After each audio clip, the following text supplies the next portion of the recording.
Hello everybody, this is Mr. Mulvihill, trying the video here. Hopefully it's working. You guys, I hope everyone's alright. Hope everyone's doing good. We got this new adventure ahead of us. I'm looking forward to it. I know it's going to be full of challenges, but I'm truly thinking we as a team can take them on and just take it one day at a time, just like we're normally at Westmoreland, coming to math class every afternoon. So I do want to show you, this is our site. I've been posting to it yesterday. You guys know about the volume debacle. This is where you're going to see our websites every day. Like I said, we do need to get that email sent to me.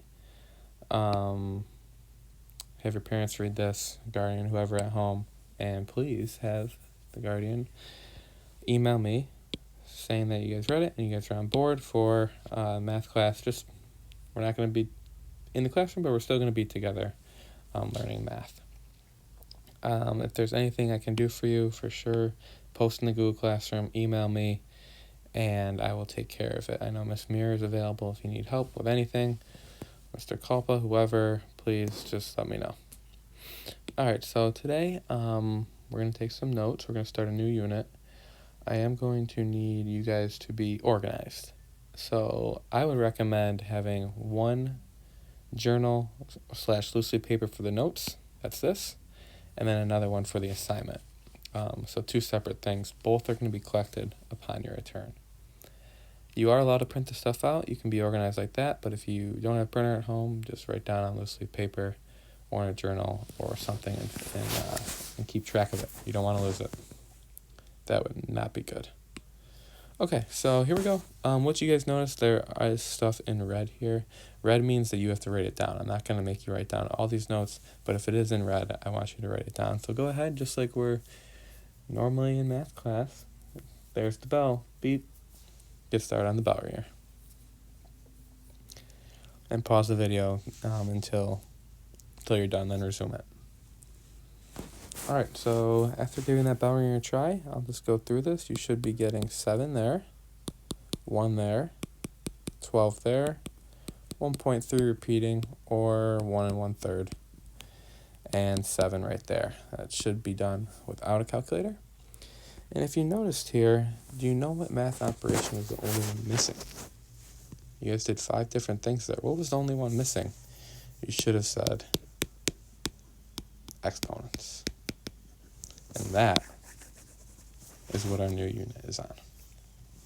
Exponents. Think to yourself, what do you know about exponents? Before I tell you, just take a moment, think about what you know about exponents. It's one of the letters in PEMDAS. Exponents. Gotta know what they are. So, new unit, I want you to write that down. It's in red. Exponents in scientific notation. And again, if ever I'm going too fast, just pause the video and copy down what you need to get copied down. So importance, exponents in scientific notation, which we'll also talk about, are almost as important as adding. It's an operation. We got to know how to deal with it. And especially scientific notation will be useful dealing with really large or really small numbers, like the size of the universe or the size of an atom. Okay, so what is an exponent?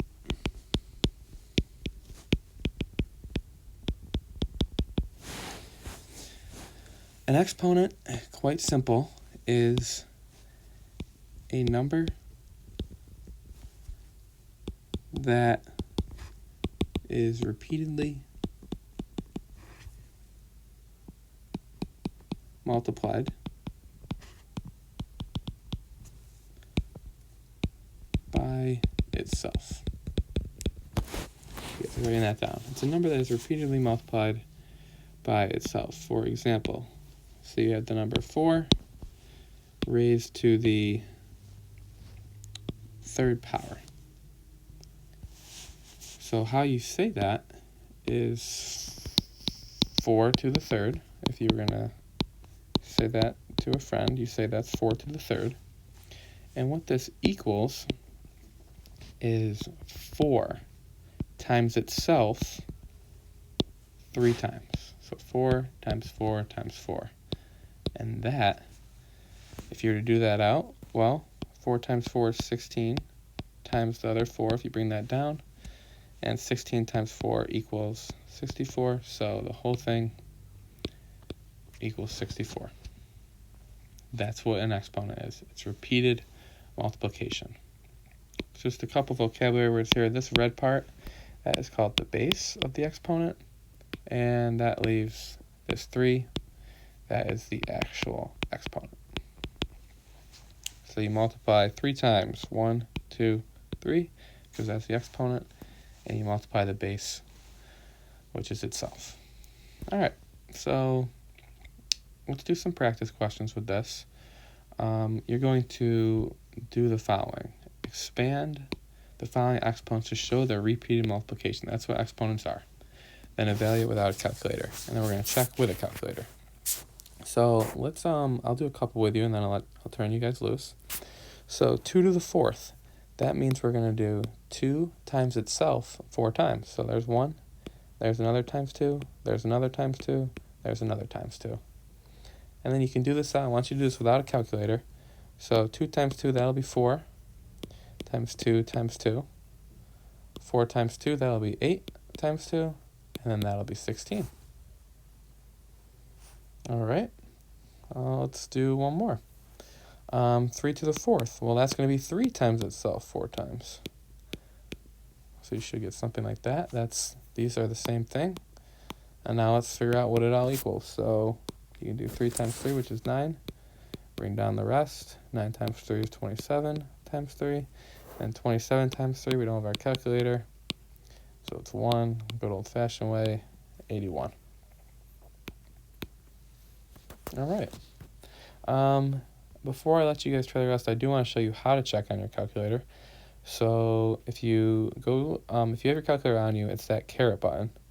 But if you don't, you can go on the internet and you can just type in, Google or whatever, and go to calculator.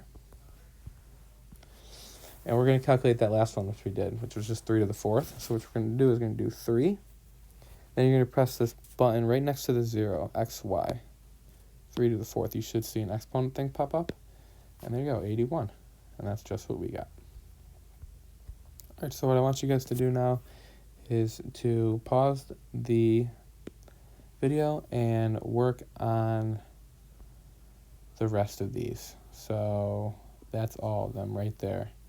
You're going to do this one, this one, this one, this one, this one, this one, this one, and this one. So do that without a calculator, then check with a calculator.